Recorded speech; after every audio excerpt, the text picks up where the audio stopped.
হবিগঞ্জের বাহুবল উপজেলায় মর্মান্তিক সড়ক দুর্ঘটনায় প্রাণ গেল এক অটোরিকশা চালকের।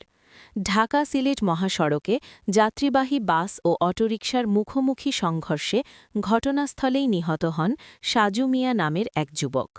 রোববার সকাল 8:30টার দিকে ঢাকা-সিলেট মহাসড়কের বাহুবল উপজেলার চারগাঁও হাফিজপুর এলাকায় ঘটে এই দুর্ঘটনা।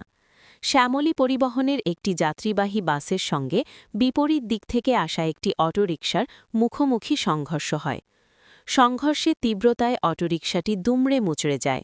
এতে ঘটনাস্থলেই নিহত হন অটোরিকশা চালক সাজু মিয়া, ৩৫ বছর।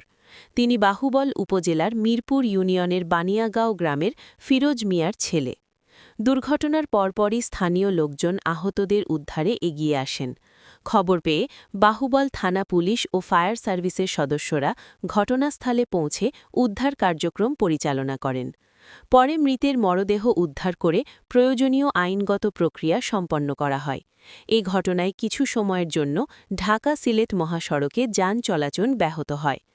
পুলিশ ও ফায়ার সার্ভিসের সহায়তায় দুর্ঘটনা কবলিত যানবাহন সরিয়ে নেওয়ার পর মহাসড়কে যান চলাচল স্বাভাবিক হয়।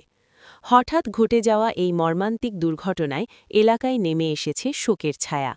নিহত সাজু মিয়ার পরিবারে চলছে শোক আর আহাজারি।